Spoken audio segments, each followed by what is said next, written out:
HPV vaccine आपको बोला जा रहा है कि एचपीवी वैक्सीन क्यों लगाना चाहिए कि आने वाले दिनों में 30 साल बाद आपको सर्वाइकल कैंसर ना हो जाए, ये बोला जा रहा है ना। लेकिन आज से 20 साल 30 साल पहले जिन लोगों ने ये लगाया था तो उनको तो आज सर्वाइकल कैंसर नहीं होना चाहिए फिर। तो लेकिन ये सबूत आपको मैं दिखा रहा हूँ, ये सबूत देखेंगे, ये 2006 का रिपोर्ट है, राइट, कि जो पहले जो लगाया था कुछ महीनों में ही उन लोगों में ही 44% सर्वाइकल कैंसर बढ़ गए।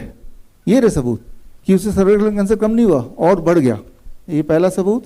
दूसरा, 27% मिसकैरेज बढ़ गया, ओवरी डैमेज बढ़ गया, राइट। क्यों? क्योंकि इसमें एक तरह का इंग्रेडिएंट होता है जिसे बोलते हैं सोडियम बोरेट या बोरैक्स, और अगर आप इसका थोड़ा R&D करेंगे तो आपको पता चल जाएगा कि ये सोडियम बोरेट या बोरैक्स जो होता है वो इंसान को इनफर्टाइल कर देता है। ये तो जग जाहिर है, it is already proven thing, और यही चीज़ वैक्सीन के अंदर घुसाई हुई है। As a result of that आज से पहले जिन देशों में लगाया गया, चाहे वो US की बात करें या डेनमार्क की बात करें, देखिए उनका जो बैकग्राउंड फर्टिलिटी रेट है वो 8.9%, मतलब 8.5% 9% लोगों को बच्चा नहीं भी होता है ये।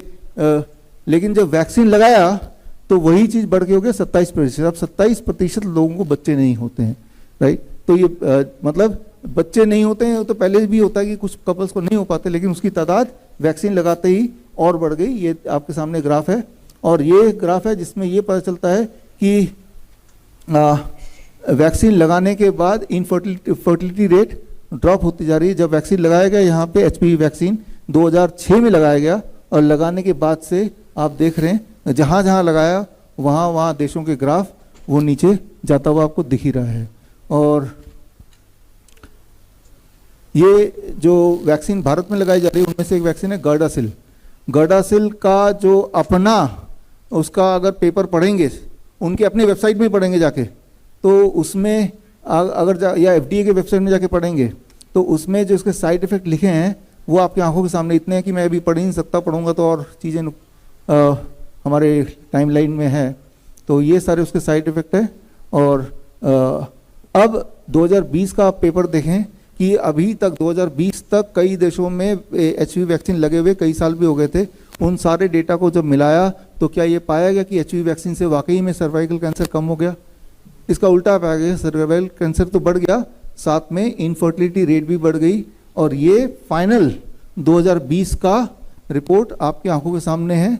ये journal of royal society of medicine का 2020 का जर्नल देखेंगे तो ये सारा जो मैं बता रहा हूँ विश्वरूप.com/SPV में जाएंगे तो ये सारा पेपर वगैरह सारे स्लाइड्स ये मिल जाएंगे आपको। ये तो थोड़े से स्लाइड ऐसे भरपूर और स्लाइड भी मिलेंगे जिससे आपको पता चल जाएगा कि अभी जो खेल चल रहा है, जबकि हम यहाँ बैठे हैं, इस वक्त हम बैठे हैं, इसी वक्त भारत के कई सारे स्कूलों में छोटे बच्चों को राइट नाउ यही वाला वैक्सीन लगाया जा रहा है, राइट नाउ, राइट। तो अब अगर सर्वाइकल कैंसर से आपको बचाव करना ही है तो क्या उसका कोई उपाय है? इस पे रिसर्च हुआ और ये रिसर्च भारत पे हुआ, और ये रिसर्च पेपर है 2013 की, और उस रिसर्च से निकल के आया कि अगर हम अपने खाने और पीने को साफ सुथरा कर लें और न्यूट्रिशन को इम्प्रूव कर लें तो सर्वाइकल कैंसर या कोई और कैंसर के होने के चांसेस अपने आप खत्म हो जाते हैं। सर्वाइकल कैंसर जो है वो हाइजीन का कैंसर है। आप न्यूट्रिशन को ठीक कर लो, पानी को क्लीन कर लो, गंदगी हटा दो, तो ये नहीं हो सकता। ये रहा भारत के ऊपर ही जो किया गया था रिसर्च, वही मैं आपको दिखा रहा हूँ 2013 का। तो अगर सही मायने में इतनी चिंता है तो पानी को साफ करने की चिंता होनी चाहिए, खाना को साफ करने की चिंता होनी चाहिए, खाना का पेस्टिसाइड फ्री होना चाहिए, खाने के अंदर पेस्टिसाइड ना हो इस बात की चिंता करनी चाहिए। That's be the main thing, है ना। तो जो कि गवर्नमेंट को करना चाहिए, या अगर गवर्नमेंट नहीं कर रही तो फिर अब कौन करेगा? अब हमें करना चाहिए। बड़ी से बड़ी बीमारी का आसान से आसान इलाज घर बैठे ही हो सकता है। अधिक जानकारी के लिए कांटेक्ट करें नियरेस्ट डॉक्टर BRC clinic@home।